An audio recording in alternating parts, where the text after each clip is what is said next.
मुख्यमंत्री माझी लाडकी बहीण योजनेअंतर्गत फेब्रुवारी महिन्याच्या सन्मान निधी वितरणाची प्रक्रिया ही आजपासून सुरू झाली आहे। पुढील 2 ते 3 दिवसांमध्ये पात्र लाभार्थ्यांच्या बँक खात्यामध्ये निधी जमा होणार आहे। मुख्यमंत्री देवेंद्र फडणवीस, उपमुख्यमंत्री एकनाथ शिंदे आणि उपमुख्यमंत्री सुनेत्रा पवार यांच्या मार्गदर्शनाखाली योजना वेगाने राबवली जात असून राज्यातील महिलांचा वाढता प्रतिसाद या योजनेच्या यशाची नांदी बांधली जाते।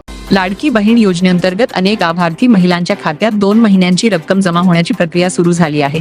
पण त्याचवेळी एक मोठी बातमी समोर आली आहे की सुमारे 71 लाख महिला या योजनेतून बाद झालेल्या आहेत। ई-केवायसी पूर्ण केल्यानंतर लाभार्थ्यांच्या संख्येत मोठी घट झालेली दिसून आली असून आधी जवळपास 2,47,00,000 असलेली संख्या आता सुमारे 1,76,00,000 लाखांपर्यंत खाली आली आहे। सरकारकडून स्पष्ट करण्यात आलं आहे की आता ई-केवायसी साठी कोणतीही मुदतवाढ दिली जाणार नाही।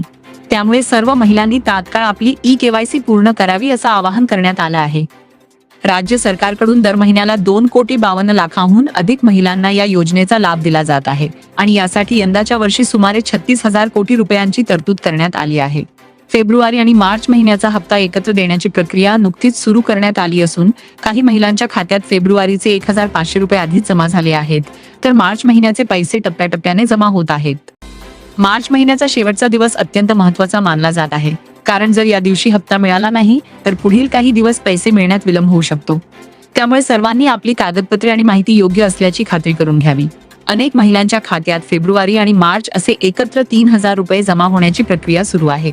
काहींना दोन्ही महिन्यांचे पैसे एकत्र मिळाले आहेत, तर काहींना आधी फेब्रुवारीचे आणि नंतर मार्चचे पैसे जमा होत आहेत। सरकारने स्पष्ट केलं आहे की एका दिवसात सर्व महिलांच्या खात्यात पैसे पाठवणे शक्य नसल्यामुळे ही प्रक्रिया 2 टप्प्यांमध्ये केली जात आहे। मोठ्या प्रमाणावर व्यवहार झाल्यास बँक सर्व्हरवर ताण येऊ शकतो, त्यामुळे नियोजनपूर्वक 2 दिवसांत पैसे वितरित केले जात आहेत। त्यामुळे काही महिलांना थोडा उशीर होऊ शकतो, पण त्यांचे पैसे सुरक्षित आहेत। महत्त्वाची गोष्ट म्हणजे फेब्रुवारीचा हप्ता जवळपास सर्वांना देण्यात आला होता, मात्र मार्च महिन्याचा हप्ता काही अटींवर आधारित आहे। ज्या महिला पात्र आहेत त्यांनाच हा हप्ता मिळणार आहे। ज्या महिलांनी केवायसी पूर्ण केलेली नाही, आधार कार्ड बँक खात्याशी लिंक केलेलं नाही किंवा इतर नियमांचे पालन केलेलं नाही, त्यांना हप्ता मिळणार नाही। सरकारने काही नवीन नियम देखील लागू केले आहेत। ज्या कुटुंबाकडे जास्त वाहने आहेत किंवा ज्यांचे उत्पन्न ठराविक मर्यादेपेक्षा जास्त आहे त्यांना योजनेतून वगळण्यात येत आहे। तसेच ज्या कुटुंबांना इतर शासकीय योजनांचा लाभ मिळत आहे त्यांनाही या योजनेतून बाहेर ठेवण्यात येऊ शकतं। महिलांनी सावध राहणं देखील खूप गरजेचं आहे, कारण काही ठिकाणी फसवणुकीचे प्रकार समोर आले आहेत। आधार कार्ड, पॅन कार्ड किंवा बँक तपशील अनोळखी व्यक्तींना देऊ नयेत। तसेच कोणत्याही संशयास्पद लिंकवर क्लिक करू नये। OTP कोणालाही सांगू नये, कारण त्यामुळे आर्थिक नुकसान होऊ शकतं।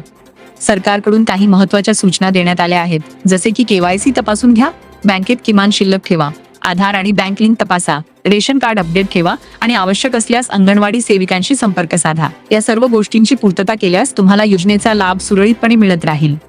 काही जिल्ह्यांमध्ये पैसे जमा होण्याची प्रक्रिया सुरू आहे आणि उर्वरित जिल्ह्यांमध्ये पुढील टप्प्यात पैसे वितरित केले जातील। ज्यांना अजून पैसे मिळाले नाहीत त्यांनी घाबरू नये, कारण पडताळणी पूर्ण झाल्यानंतर त्यांचे पैसे एकत्र जमा होण्याची शक्यता आहे। ही माहिती जास्तीत जास्त महिलांपर्यंत पोहोचवणं खूप महत्त्वाचं आहे, कारण तुमच्या एका संदेशामुळे एखाद्या गरजू महिलेचा हप्ता वाचू शकतो। लाडकी बहीण योजनेसाठी 2.25 कोटी लाडक्या बहिणी पात्र ठरलेल्या आहेत।